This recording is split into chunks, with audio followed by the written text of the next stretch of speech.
So as far as the competition's been going, I've been watching a lot of cookies crumble out there. And I must say, Astra and Virgin Orbit, may it rest in peace, or pieces, those two competitors have basically, in my eyes, been knocked completely off the table. And while yes, Astra is still living and breathing, it is a falling star, no pun intended. If you don't know, Astra is actually, it's a Latin for star. That's why you have like asterisk or, you know, astronaut.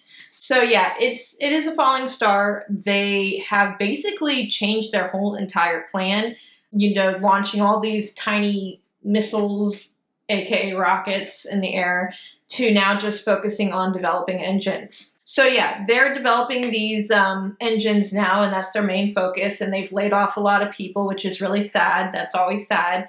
And then you look at Virgin Orbit, and Virgin Orbit is just completely obliterated. Obliterated, scrap metal, pieced apart. But you know what? It lives on in Rocket Lab. So that's the beauty of it. Even though Virgin Orbit is no longer with us, its pieces do live on in Rocket Lab. And Rocket Lab is going to use it, you know, almost like a rising phoenix from the ashes of Virgin Orbit. They're going to make the Neutron. And they're going to develop Neutron with the square footage from the Virgin Orbit facility, the 3D printers, and it's going to be put to good use. So they got a good deal on it, of course, and I'm excited to see how they utilize Virgin Orbit's infrastructure. Let's talk about the launches this year. I've had so much fun watching Rocket Lab's launches. They have just been firing them off, one right after another, and what's even better is they've had a 100% success rate.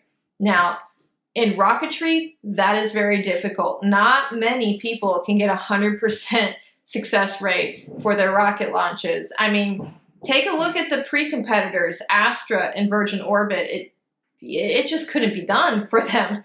100% success rate, I'm not saying that Rocket Lab has always had a 100% success rate, but this year, completely 100% success rate. And they are on track for launching 15 rockets this year. 15. I know their ultimate goal is to do like 24 a year, so about 2 a month, and that's totally feasible. They have 3 launch pads, and it's definitely doable. So I'm looking forward to them, you know, ramping up their revenue between Electron and Neutron. Things are going to be looking pretty good.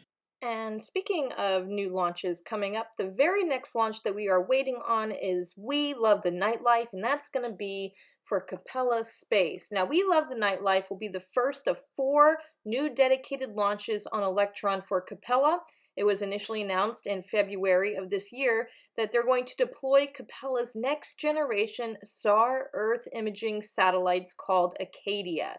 Now, unfortunately, they did have a launch attempt, and it was scrubbed due to an out-of-family sensor data. So the team will be reviewing that, and hopefully they're going to be getting it back on the pad and ready to rock it shortly. And as far as when that's happening, that is yet to be determined. So I will keep you posted. Be sure to check out Twitter, aka now called X, and follow me on Stock Trek Girl in order to hear about new updates on upcoming launches. Let's talk about the new Neutron look. Now, before it had the Hungry Hippo design with the 4 pieces on the head of the fairing, just kind of like Hungry Hippo. And now, you know, whoever must have redesigned it must have been from Florida, because it has like a really aggressive alligator type of a look to it. I like it. I think it looks really great. I like the idea of the 2-piece fairing instead of the 4. I didn't quite understand the 4-piece to begin with because it did look like a lot of mechanical work there. 2 pieces, you know, a lot easier, simpler in design, less moving parts, less things to go wrong, and quicker to manufacture and assemble. So I like their change to the 2-piece fairing instead of the 4. As far as the legs, oh, that's Jhansi. She's gotten bigger, and she definitely wants to see you all. So I will have to introduce you to Jhansi. The Rocket Lab sidekick, Jhansi. Don't hide, don't be shy. Say hello to everybody. Oh, say hi to everybody. Say hi. What I was talking about earlier was definitely how they changed the legs. Before they were static, and now you can see they kind of eject out into this nice landing gear. Kind of like what we see on the SpaceX Falcon 9 rocket. I think they needed something that was a little bit more stabilizing for the rocket, and just the static legs probably wasn't going to do it. So this looks like a much more steady retractable gear here, and I think it's going to work quite nicely with Neutron. So let's go ahead and talk about this Q2 quarter report that came out recently. Rocket Lab has successfully deployed satellites for NASA, Spire, and Telesat from Launch Complex 1 in quarter 2. Electron has launched more than 5 times the successful missions of all new small rocket entrants combined globally. This isn't just, competing against one other small rocket entrance. This is competing against a combination globally. So 36 successful Electron launches. This is phenomenal. And as I mentioned prior, we're on track for 15 launches in total for 2023. A lot better than what we were doing last year. So I'm loving this ramp up that we are seeing in launches from Rocket Lab. They are ramping up their sales. They have signed 10 new launches. Block buys that were signed since quarter 1 earnings. So we have 5 launches with Black Sky, 2 launches with Synspective, 2 launches for, a government entity, and another HASTE launch. So this is super exciting. We are going to continue to see these launches just fill up a nice backlog, and you know what that means? More revenue. They are no longer going to do the booster catch with the helicopter. It's not going to happen. However, what they are doing is they are still creating a successful recovery mission via the marine catch. So this is spectacular because it is going to help increase the margins and the revenue forecast. Reusability is one of the key elements to profitability for a rocket company. Now, this splashdown that they recently did demonstrated successful waterproofing. So this is really important. And not only that, it's going to be extra spectacular when they recover the engine, which is scheduled for Q4 of this year.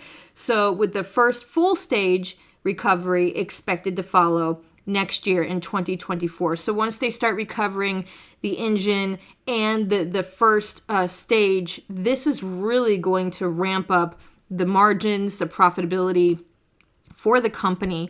And it's just going to really put Rocket Lab on the map with the likes of SpaceX, as it's already on its way to being.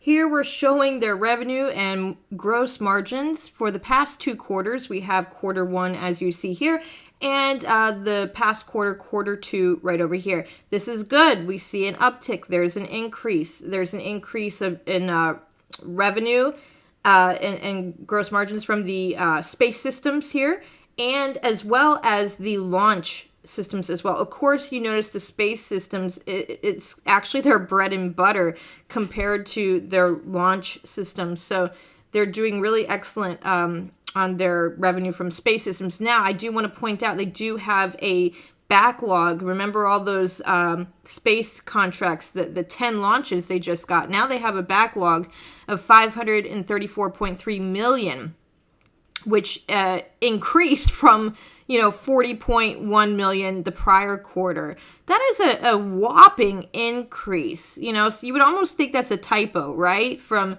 maybe they meant 400 million, but no, it says 40.1 million from the prior quarter. So they go from 40.1 million in backlog to 534.3 million. That's amazing.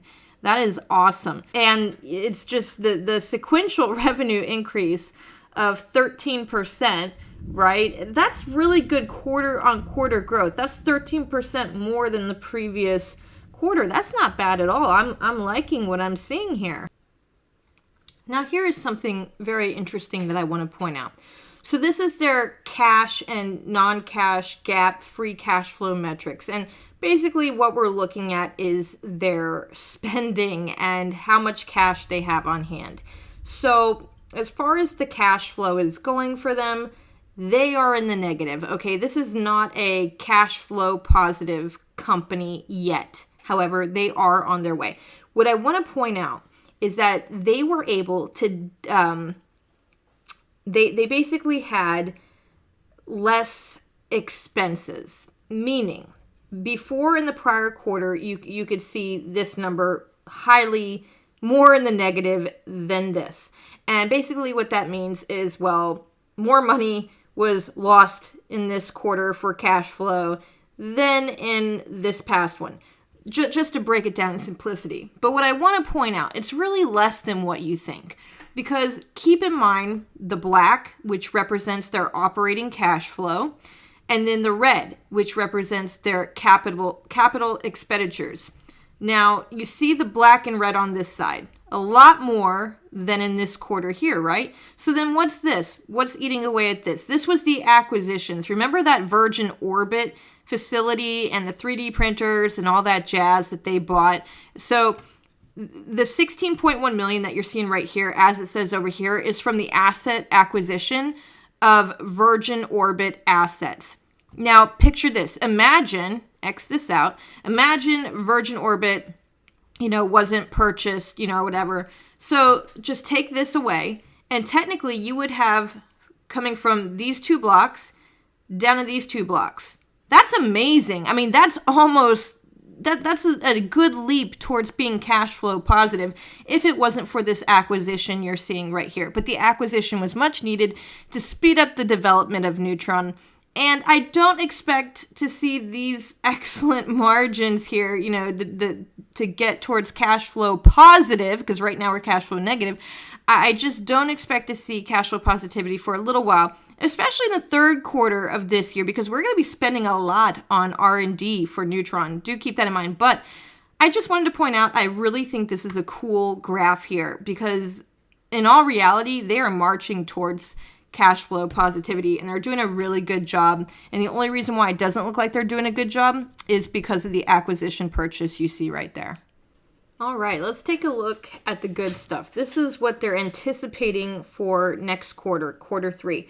So as far as their revenue, they're expecting revenue to range between 73 and 77 million. Now, I'm happy to say that that is an increase from this past quarter. This past quarter, their revenue was about $62 million. So from 62 to, let's say, about a range of 75, we're talking about a 20% revenue increase. That's a really nice jump just from the last quarter, because this past quarter was just a 13% increase from the previous quarter. So this is huge. I mean, this is a huge jump from quarter to quarter in revenue increases that we're going to see coming up in quarter 3. I'm really liking it. Now, as far as the operating expenses over here, this past quarter, their expenses were actually more. Their expenses were about 59.7 million. Now they're expecting the expenses to be between 51 and 53 million. So let's just say a cool 52 million. So their operating expenses should come down, right? Their revenue's going up, their expenses are going down. You know what that means. Let's march towards that cash flow positivity. It's definitely not going to happen overnight, but they're definitely working on it. So I'm happy to see that. And it's looking good over here. I mean, this is just going to take us even further into becoming a more developed, profitable company. So I'm excited to see the actual quarter 3 numbers when they come out. But in the meantime, I'm liking the trajectory, and they're typically very modest and spot on with their projections. They don't seem to be very into grandiosity, fudging the numbers, which I like. I like that they're just spot on. And I definitely will be going in depth on next quarter report as well when it comes out. And until next time, live long and prosper.